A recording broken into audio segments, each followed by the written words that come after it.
O regime nazista foi construído em torno de uma cruzada, como eles alegavam, para salvar a Alemanha. Para esse fim, a chamada raça ariana precisava ser preservada com apenas o sangue mais puro no Reich.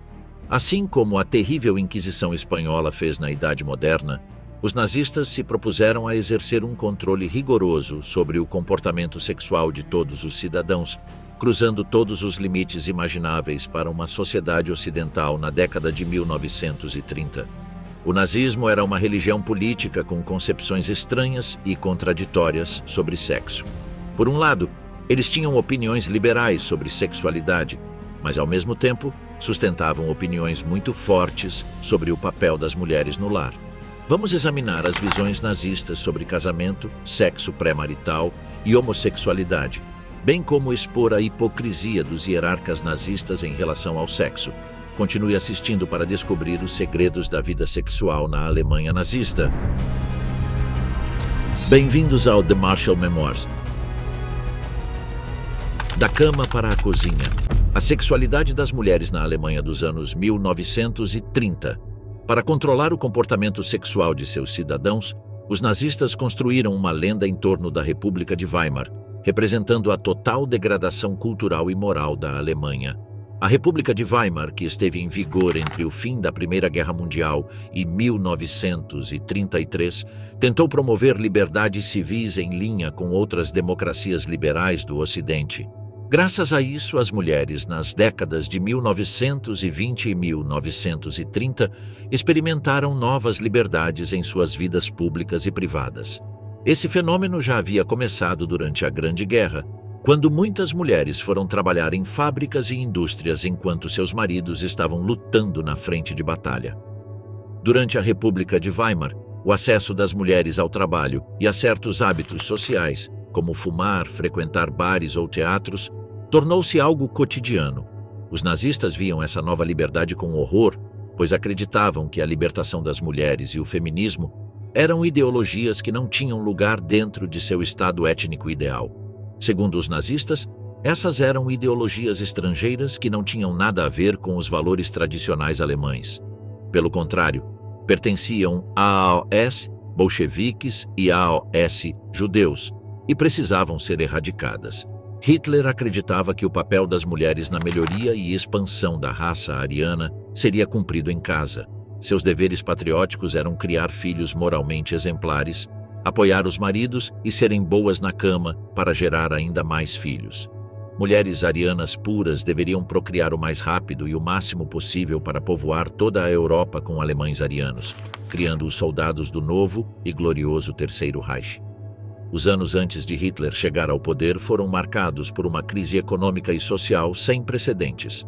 Em 1919, a renda média dos cidadãos alemães estava 25% abaixo daquela dos anos anteriores à guerra. E entre 1921 e 1923, uma hiperinflação brutal atingiu o país. No seu auge, os alemães precisavam de 1 trilhão de marcos para comprar apenas $1. Quando Hitler foi nomeado chanceler do Reich, a economia estava em frangalhos. Os nazistas foram muito habilidosos em criar diferentes bodes expiatórios para explicar a crise, o que explica o sucesso de seu projeto político. Primeiro foram os comunistas, depois os judeus, mas em menor grau, Hitler também culpou o modo de vida dos alemães durante a República de Weimar.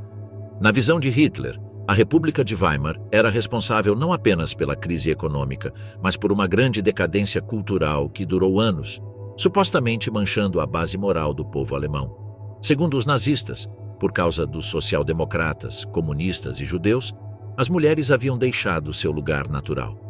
Os governos que precederam Hitler masculinizaram as mulheres, transformando-as em monstros sexuais vorazes, em vez das donas de casa dóceis que deveriam ser. Além disso, porque negligenciaram seus deveres em casa para encontrar empregos, elas agravaram o desemprego masculino e forçaram os salários a despencar. Não havia lugar no Terceiro Reich para os chamados duplos assalariados.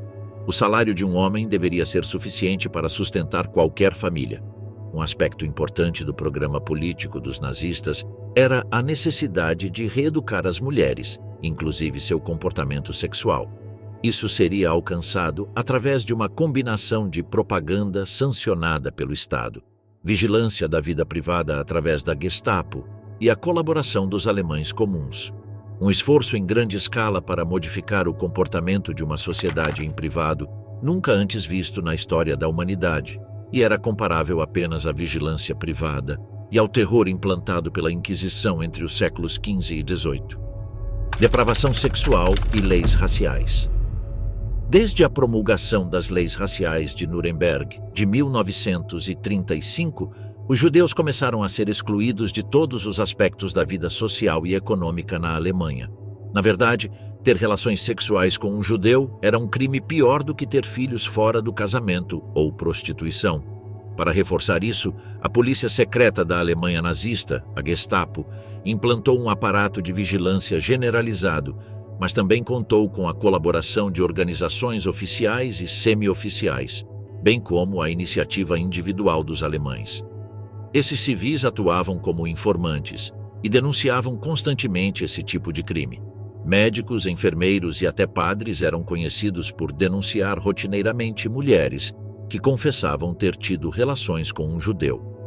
Para os seguidores de Hitler, a República de Weimar não só perverteu os hábitos das mulheres, mas também a própria noção de beleza feminina e as concepções do corpo humano ideal em geral. Os nazistas eram notáveis adoradores do corpo humano, incentivando a atividade física e os esportes. Seu projeto fundamental para uma nova e melhor humanidade incluía conceitos muito definidos de beleza para mulheres e homens.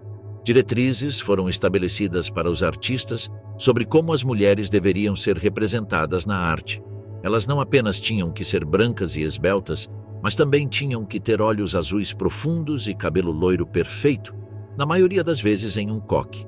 As meninas eram retratadas principalmente com roupas tradicionais tirolesas e cabelos perfeitamente trançados. Os nazistas encomendaram aos seus artistas a representação de mulheres nuas atraentes em ambientes naturais, evocando a história de Adão e Eva, mas também apontando para a restauração de uma natureza humana primordial, um retorno às raízes.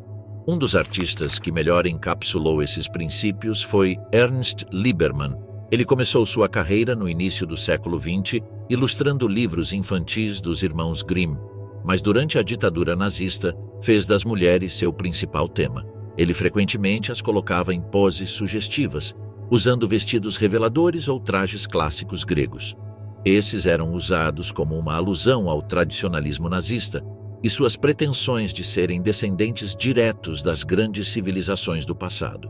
Por outro lado, tudo o que não se enquadrava nos parâmetros de beleza exigidos pelos nazistas era catalogado como arte degenerada, ou até mesmo como pornografia. Isso mostra como os nazistas, por um lado, promoviam uma exibição mais liberal do corpo feminino, mas ao mesmo tempo impunham um controle rigoroso sobre como ele deveria ser representado. Elfriede Losse Wechtler, uma pintora cujos autorretratos e retratos de prostitutas foram banidos como arte degenerada, começou a ter problemas mentais como resultado. Em 1935, após seu marido se divorciar dela, ela foi declarada insana e enviada para um asilo, onde foi esterilizada à força e eventualmente assassinada como parte das políticas eugenistas nazistas. No centro da sociedade ideal dos nazistas estava a família. No entanto, ao contrário de outros países da Europa católica e protestante, eles não condenavam mães solteiras e filhos fora do casamento. Isso ocorria porque, em sua visão de expansão do Terceiro Reich, os alemães arianos deveriam se reproduzir o mais rápido possível, muito mais rápido do que os judeus, eslavos e comunistas em geral. Desde que a mãe fosse uma ariana apta e de sangue puro, ela era protegida e até incentivada a ter filhos. O Partido Nazista havia promovido a castidade entre seus membros até 1934, mas ao mesmo tempo encorajava, em algumas de suas associações civis, como nas reuniões da Liga das Moças Alemãs, relações pré-maritais e até extraconjugais. Com o tempo, os tópicos discutidos em reuniões secretas da Liga atingiram um status de conhecimento geral na sociedade alemã.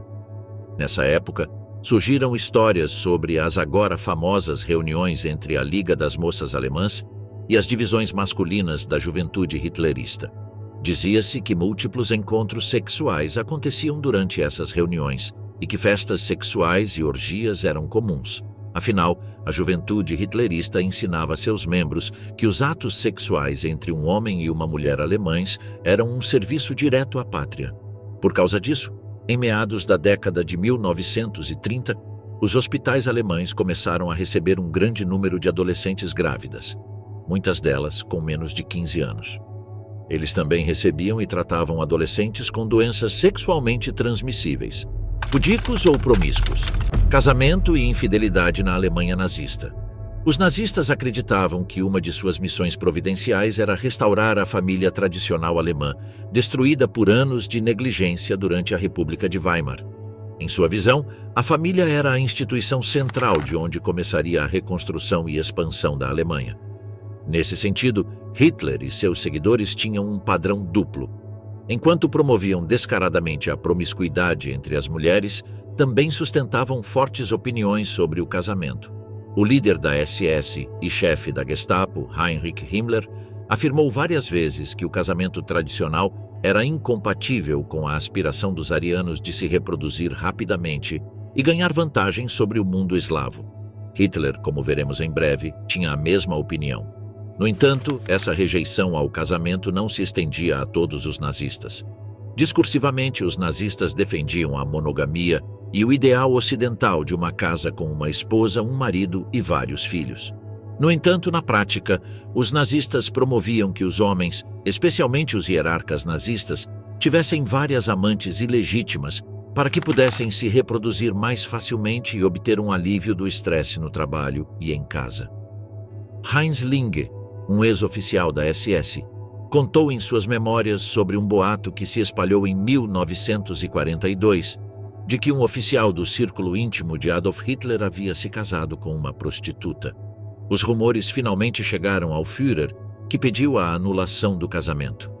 Isso surpreendeu Linge, considerando, como Hitler afirmava em privado, que o que as pessoas faziam em seus quartos não era da sua conta, desde que o que fizessem não afetasse o Reich e sua liderança. No final das contas, o oficial questionado não foi sancionado e foi autorizado a continuar tendo um relacionamento com sua ex-esposa, agora transformada em amante.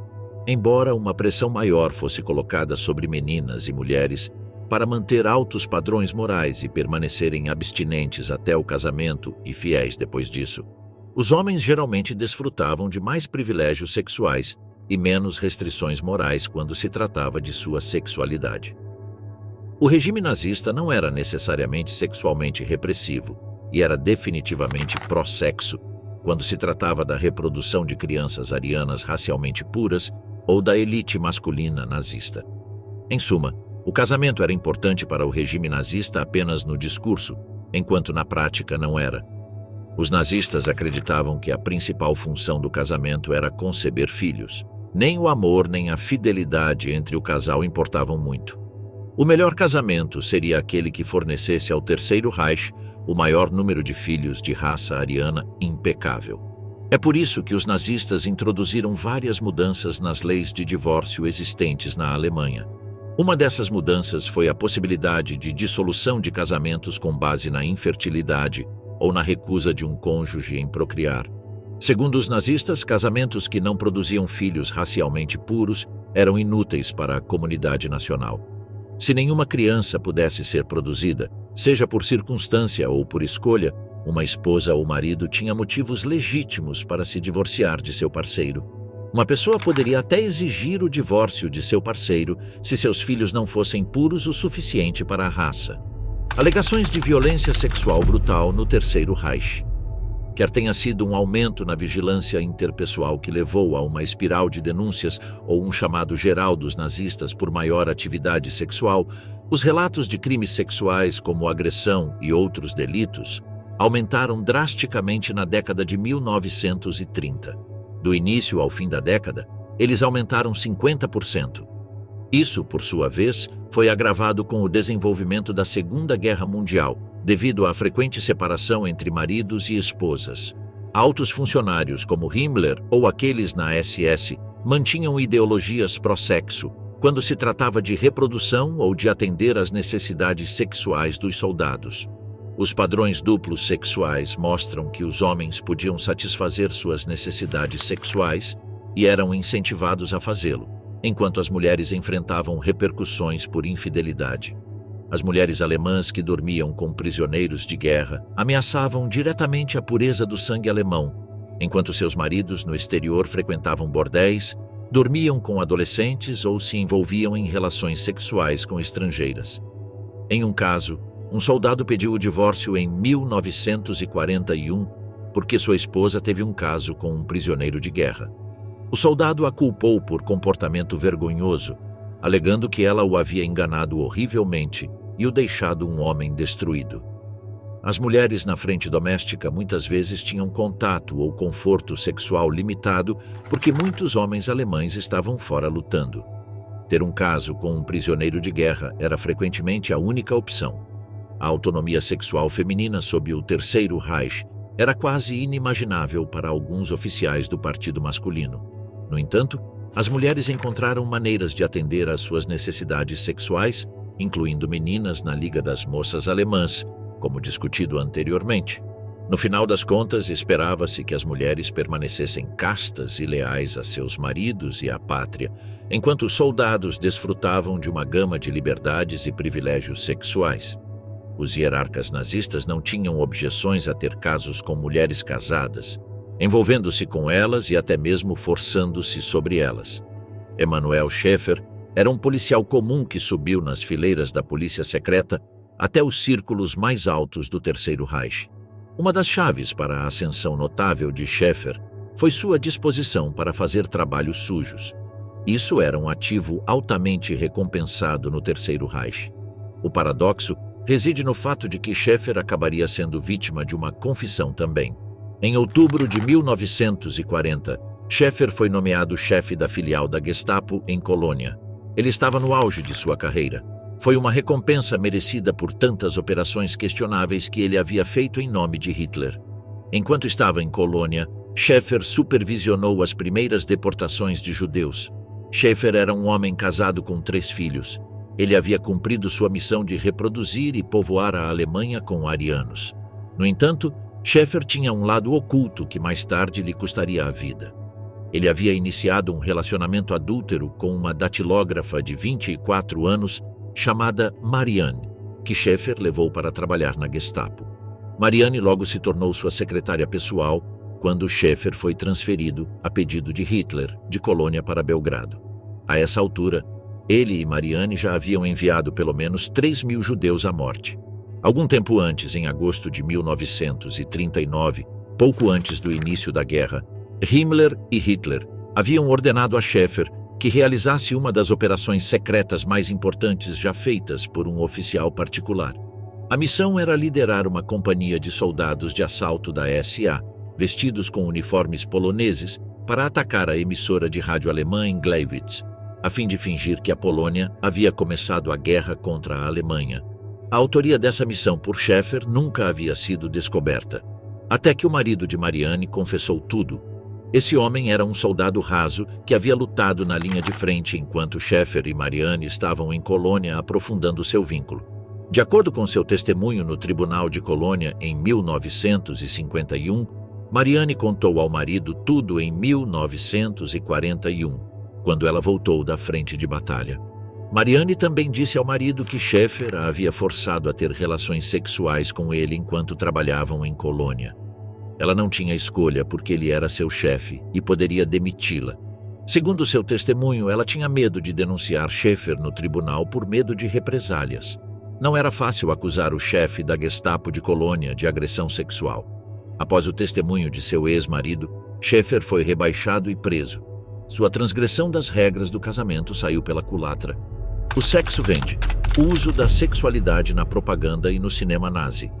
Os nazistas também empregaram fortemente a propaganda na forma de imagens, filmes e outras fontes baseadas em mídia, em um esforço para inculcar seus ideais na população alemã.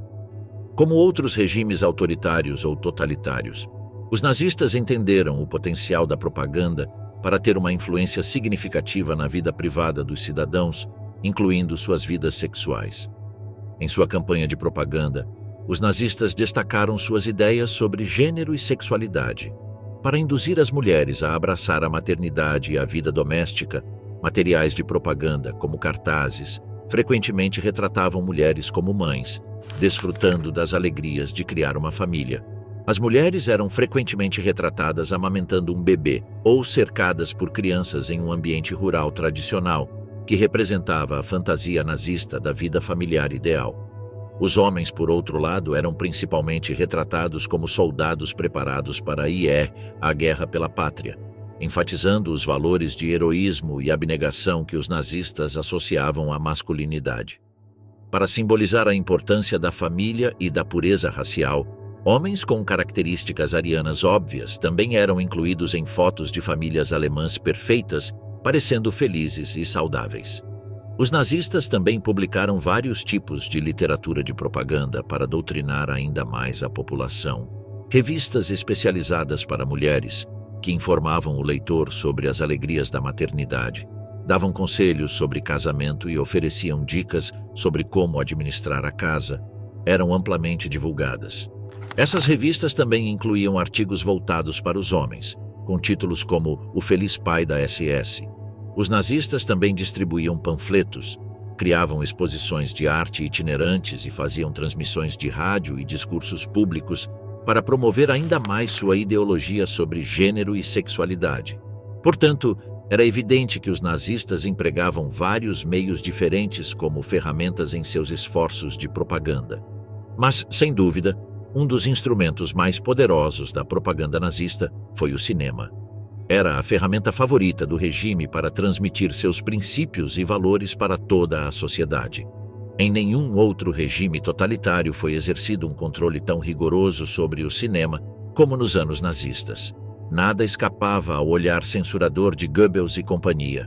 A ideia nazista de amor, relacionamentos e casamento também pode ser vista no tipo de filmes voltados para jovens adultos em idade de casar e nos famosos dramas românticos. Um dos filmes mais famosos da época foi Opfergang, ou O Grande Sacrifício, de 1944. Era uma história de amor não correspondido, mas, acima de tudo, um retrato de como os verdadeiros alemães deveriam se comportar em relação seus relacionamentos. Albrecht era um homem infiel, casado com uma mulher de uma família aristocrática, mas também em um relacionamento com uma jovem esportiva e aventureira. O filme destaca o apelo dos relacionamentos extraconjugais em comparação com o quão entediante e rotineiro era ter um casamento clássico.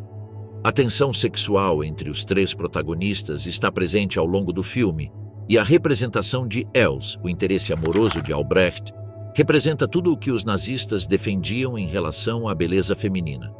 Ela era radiante, esportiva, alegre, delicada, com um rosto bonito e um corpo esculpido. Els seria a vilã em qualquer outro drama romântico contemporâneo. No entanto, na Alemanha nazista, ela não é retratada como tal. Tampouco é vista como vítima da manipulação de seu amante. Em vez disso, ela é retratada como uma pessoa que ama a natureza, que pratica esportes, que ama genuinamente e é, em todos os aspectos, um membro exemplar do Reich. A história de amor entre Els e Albrecht, como retratada em Opfergang, resume a ideia de amor do sistema cultural nazista, que estava longe da instituição do casamento, mesmo que eles frequentemente insistissem na importância do casamento. O destino cruel dos homossexuais e lésbicas. A ideologia nazista colocou a reprodução no centro das relações humanas. Consequentemente, seu sistema de valores desprezava os homossexuais, mas também por causa da ideia nazista de masculinidade. Para Hitler e seus seguidores, valores masculinos como coragem e força eram muito importantes na construção do Terceiro Reich. Não ter medo de ir à guerra para proteger o destino da nação alemã estava na ideologia nazista associado a uma figura muito precisa, a de um jovem, forte, vigoroso, que é fértil e pode se reproduzir o máximo possível, que estabelece ativamente relações sexuais com tantas mulheres quanto precisar, e que, acima de tudo, é heterossexual. Homens homossexuais que não geravam filhos eram, em consequência, um fator de diluição no Terceiro Reich. O homem homossexual era considerado pelos nazistas como um degenerado, um desviado, um doente. 10.000 homossexuais foram deportados para campos de concentração durante a Segunda Guerra Mundial. A homossexualidade, juntamente com a lealdade ao comunismo, estavam entre os dois motivos mais comuns pelos quais um alemão não-judeu poderia ser denunciado à Gestapo.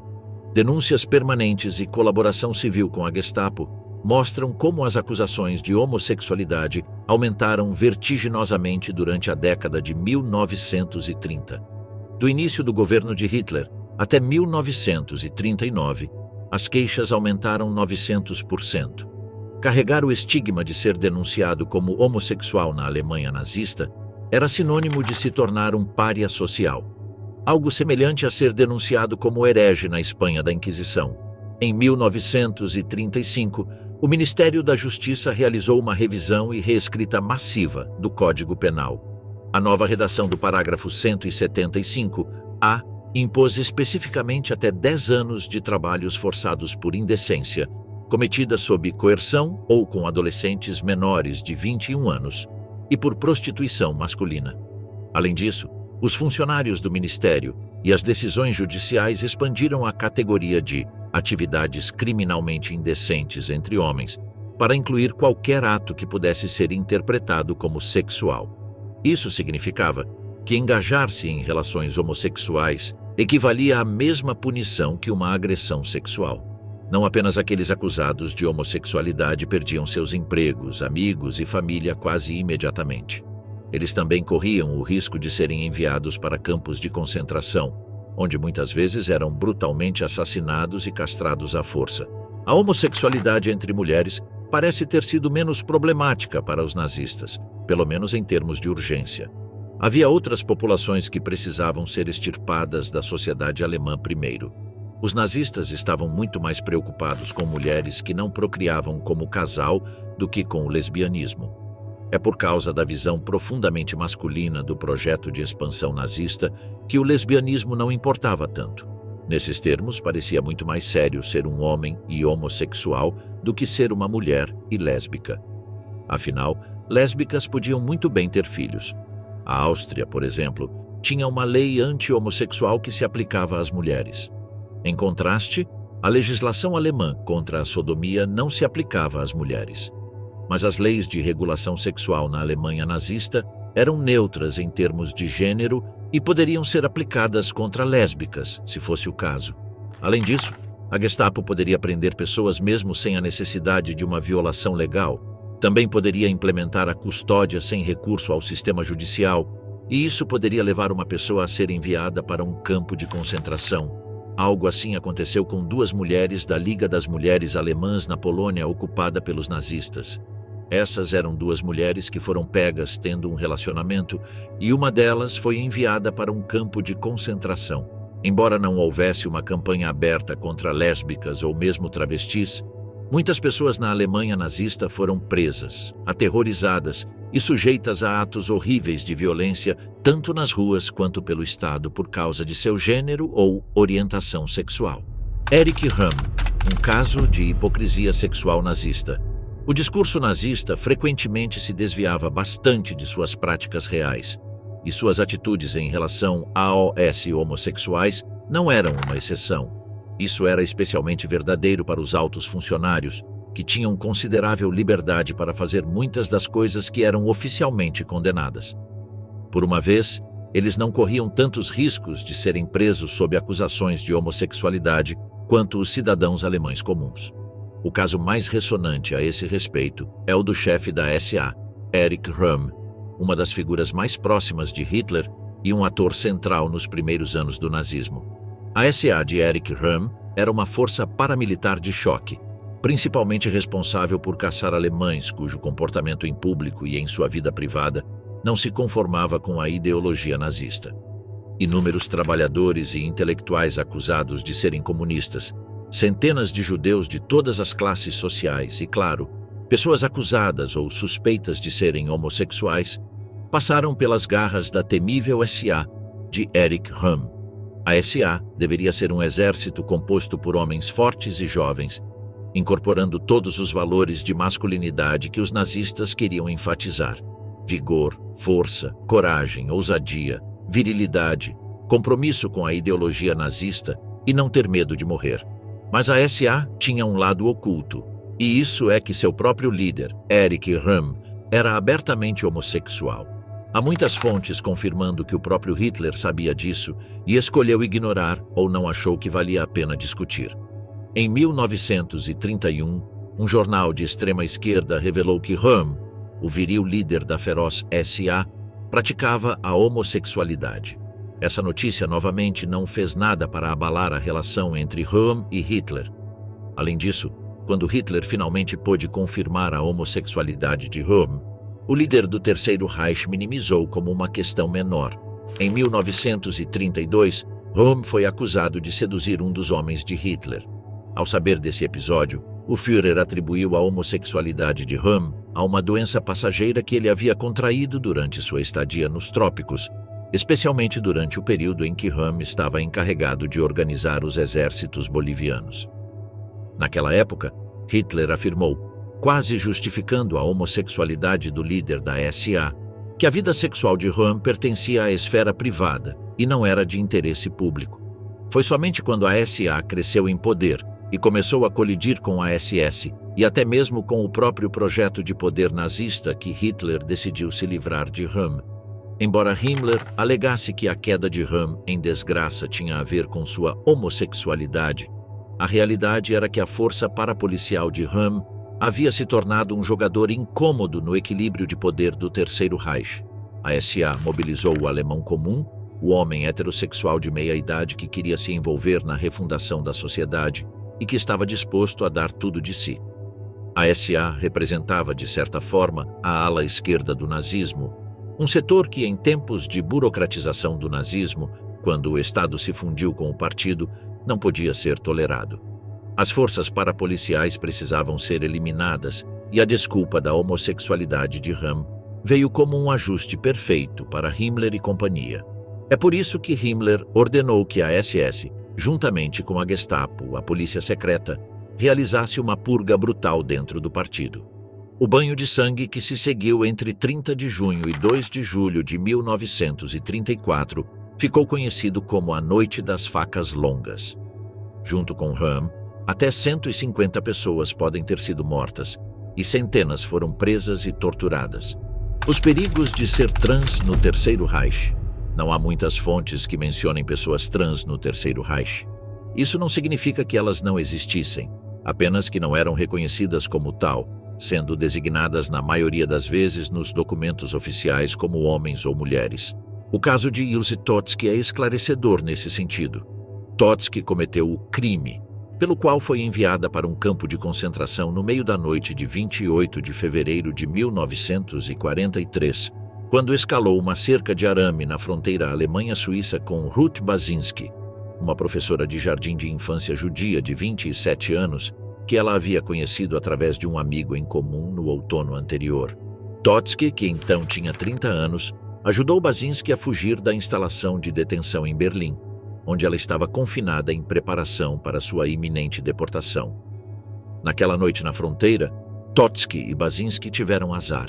Guardas fronteiriços suíços as capturaram e as entregaram à Gestapo. Elas nunca mais se viram. Baczynski foi enviada para Auschwitz. Totzky foi transferida para a custódia da Gestapo em Würzburg, a cidade conservadora e predominantemente católica da Baviera, onde viveu a maior parte de sua vida adulta. Para a Gestapo de Würzburg, Totzky era uma velha conhecida, já tendo sido investigada por alguns comportamentos ilegais entre 1939 e 1942. Essas investigações tinham um fator em comum: a acusação de que ela não se enquadrava nos parâmetros do que uma mulher deveria ser.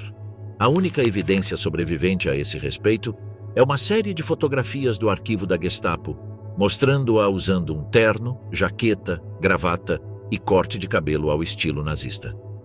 Em um relatório enviado à Gestapo em 1942, um oficial local notou que ela frequentemente andava com roupas masculinas.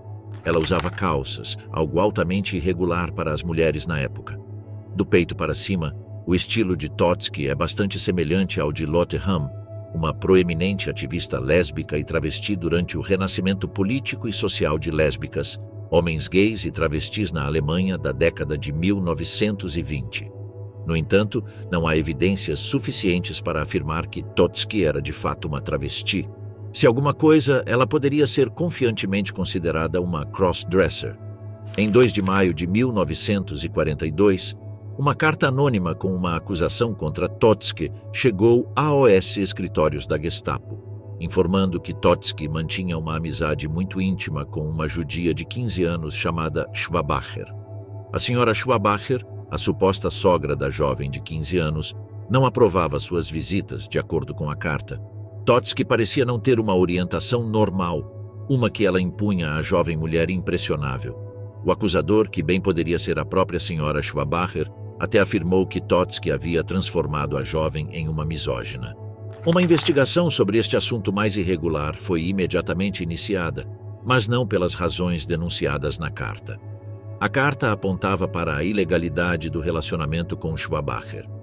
Mas ela não era uma adolescente, era Else Schwabacher, a esposa ariana de um judeu que havia deixado a Alemanha para escapar para a América. Por muito tempo, a Gestapo pensou que Else Schwabacher era judia, mas a Gestapo não considerava a sedução lésbica um grande problema. Eles não fizeram nada com a carta anônima na época, além de arquivá-la. No entanto, o caso Totsky mostra que a Gestapo estava mais preocupada com a suposta ligação de Totsky com judeus do que com seu lesbianismo. Isso é demonstrado pelos 2 interrogatórios que a Gestapo fez a ela em outubro de 1941, nos quais insistiram para que ela revelasse suas convicções judaicas e prestaram pouca atenção ao seu cross-dressing ou ao seu suposto relacionamento lésbico com Schwabacher. O segundo oficial da Gestapo que interrogou Totsky foi ainda mais severo, citando a carta anônima acusando-a de ser lésbica, mas o oficial não se importava realmente se elas eram amantes. Ele se importava que Totsky estava violando uma lei antissemita e se recusava a acreditar na alegação de Totsky de que Schwabacher era ariana. Após aquele interrogatório, o relatório sentenciou que Totsky seria advertida e que, se houvesse outra alegação de sua conexão com judeus, ela seria enviada para um campo de concentração. Aqui, novamente, nenhuma menção à sua escolha de vestuário e orientação sexual. Adolescentes obcecados por sexo do movimento swing. Um interessante fenômeno cultural conhecido como o movimento swing apareceu nos clubes noturnos em meados da década de 1930 e rapidamente se espalhou para quase todas as grandes e médias cidades alemãs. Os clubes de swing, especialmente em Hamburgo na década de 1940, atraíam jovens das camadas superiores da sociedade nazista que experimentavam um desejo romântico de aventura e um certo inconformismo em relação à rigidez da vida sob o regime. O swing era um movimento predominantemente da classe alta e foi influenciado acima de tudo pela cultura inglesa. Garotos e garotas do swing se reuniam em bares de coquetéis e clubes noturnos e às vezes organizavam festas em suas próprias casas de família. Eles escolhiam roupas pretensiosas e provocativas, flertavam abertamente e dançavam freneticamente. Os rapazes usavam ternos sob medida, frequentemente com padrões elegantes, casacos esportivos, chapéus de feltro, lenços de seda branca, guarda-chuvas fechados e cabelos longos. As garotas usavam maquiagem pesada, pintavam as unhas, usavam saias curtas para a época e blusas sensuais, além de também deixarem o cabelo crescer. As autoridades do partido viam esse movimento juvenil com espanto, mas também com cautela, já que era um movimento da classe alta. Os nazistas não gostavam de suas influências inglesas e de seu caráter excessivamente global. Também ressentiam seu culto à sexualidade e desleixo, sua tolerância ou indiferença para com os judeus e sua predileção pela música americana, que, segundo a liderança nazista, era de influência negra e judaica.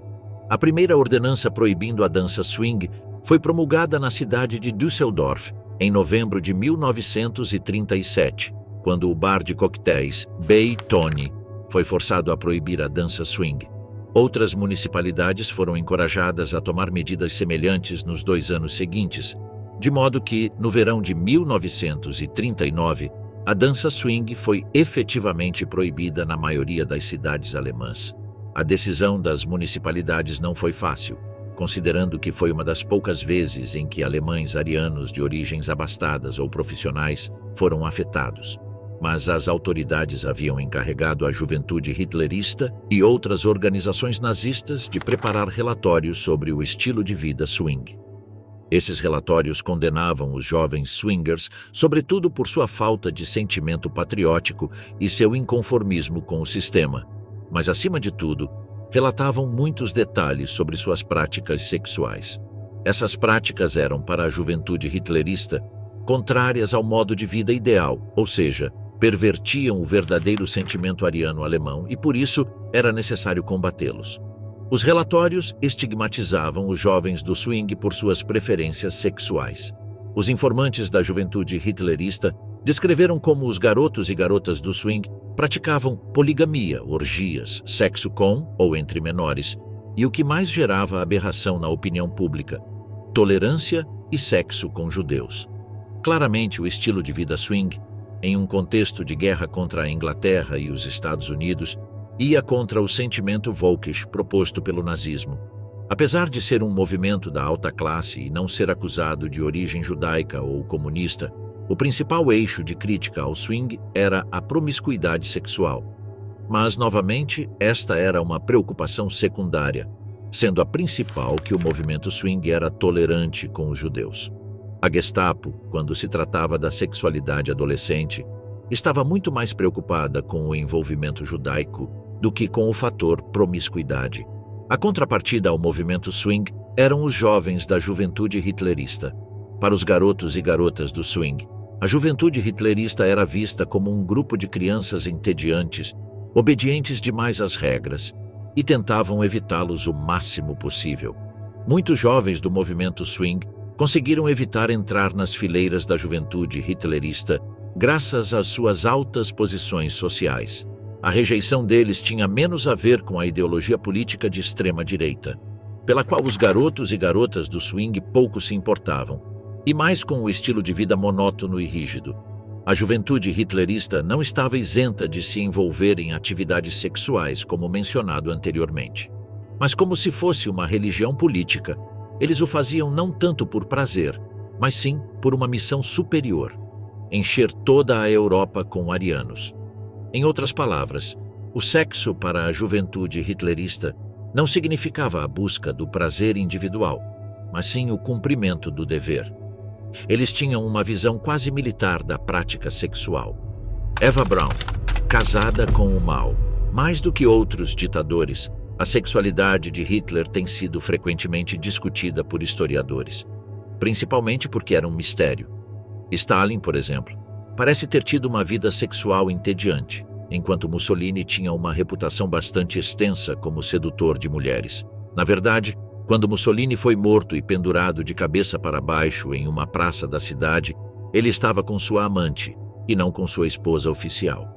Hitler, por outro lado, tinha uma vida sexual tão nebulosa que muitas coisas contraditórias foram ditas sobre ela.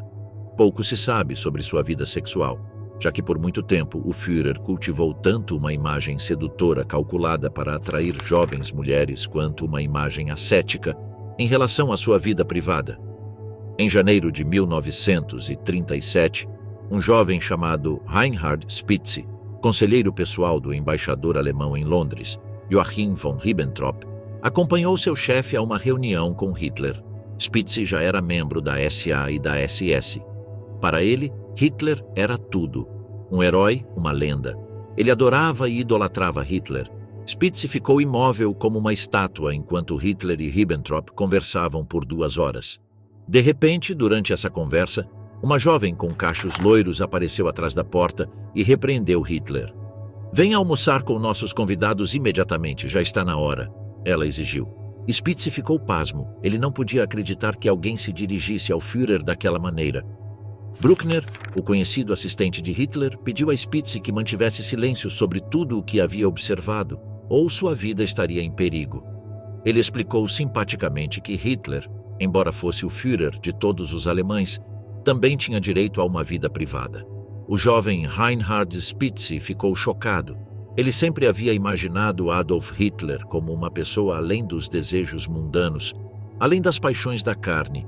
Ele via Hitler como uma figura totalmente ascética, completamente dedicada à tarefa de trabalhar pelo povo alemão. Naquele dia, ele descobriu que Hitler tinha uma amante, o que significava que ele era sexualmente ativo.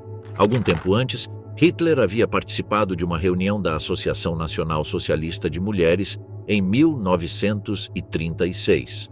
Lá, ele fez um discurso em que admitiu que nunca poderia ter liderado o partido ao triunfo sem a perseverança e a dedicação amorosa das mulheres ao movimento. Ele acrescentou que aquelas mulheres que tinham o movimento nazista em seus corações estavam unidas ao Führer para sempre, e os filhos nascidos dessas mulheres davam sentido ao seu trabalho. Esses filhos, ele afirmou de maneira um tanto sombria, pertenciam tanto às suas mães quanto a ele. Hitler estava então propondo um casamento espiritual a todas as mulheres, especialmente aquelas que poderiam procriar, que viviam na Alemanha nazista. O Führer exigia que todas as mulheres fizessem um juramento. Nesse juramento, ele exigia rendição, união eterna e que os filhos pertenciam a ele e, portanto, a todo o Terceiro Reich. Além da propaganda, Hitler também estava tentando dar uma explicação sobre a verdadeira razão de sua solteirice, já que todas as mulheres alemãs se perguntavam sobre sua vida sentimental. A verdadeira razão teria sido explicada em uma festa do chá em seu quartel-general na Prússia Oriental, em janeiro de 1942. Quando perguntado por que não havia se casado, Hitler explicou que, devido às suas demandas como chefe do Terceiro Reich, uma esposa seria um fardo para ele. Lá, Hitler também acrescentou que o problema do casamento é que ele cria obrigações legais para as quais ele não tinha nem tempo nem disposição. Hitler era notoriamente avesso ao casamento, que ele considerava um costume obtuso e ultrapassado. Para Hitler, era muito melhor ter uma ou várias amantes. A obrigação legal é dispensada e resta apenas a beleza de um relacionamento. Os fortes sentimentos de Hitler contra o casamento explicam por que, até o fim de suas vidas, ele negou essa possibilidade a Eva Braun, que lhe pediu para se casar em várias ocasiões. Eva encarnava o ideal de feminilidade natural de Hitler. Uma verdadeira loira, ela era atlética e esportiva, praticava ginástica e natação e se mantinha em forma. Ela era emocionalmente imatura e fácil de manipular por Hitler. A recusa de Hitler em se casar com Eva Braun não tinha nada a ver com ela, nem com o desejo de escondê-la da sociedade. Hitler não acreditava muito no casamento e acreditava que ter uma esposa poderia torná-lo vulnerável. Em 1932, profundamente perturbada pelo desinteresse do Führer e pelas frequentes ausências, Eva tentou tirar a própria vida. Deixando um bilhete de despedida rabiscado, ela colocou a arma na cabeça e puxou o gatilho. Ela errou. Durante os dias finais da guerra, enquanto o exército soviético se aproximava rapidamente de Berlim, Hitler, Eva e outros comandantes nazistas se refugiaram em bunkers subterrâneos. Sentindo o fim se aproximar e como um gesto de apreço pelos muitos anos de apoio inabalável de Eva, Hitler atendeu a um desejo antigo dela. Hitler fez seu secretário pessoal, Martin Bormann, conduzir uma pequena cerimônia civil na qual ele se casou com Eva. A cerimônia ocorreu em um ambiente fechado de concreto, o que não importava. No dia seguinte, eles estariam mortos. Desde que chegou ao poder em 1933, Hitler se esforçou para construir uma sociedade alemã nova e melhorada, de acordo com seus ideais racistas e cruéis. Ele sonhava em controlar todos os aspectos da vida de seus cidadãos, incluindo sua vida sexual. O alemão ariano ideal era forte, em forma, sexualmente ativo, heterossexual e prolífico. Mas até mesmo ele tinha pensamentos contraditórios sobre sexualidade. Ele condenava publicamente a homossexualidade, mas nomeava homens gays para posições de destaque na SA e na SS. Embora o sexo supostamente fosse apenas para procriação, era encorajado entre os homens e mulheres da juventude hitlerista e da Liga das Moças Alemãs. E embora Hitler falasse frequentemente e com ardor contra o casamento, ele acabou se casando com sua parceira de longa data. Isso pode ter sido sua última interação social, poucas horas antes de tirar a própria vida.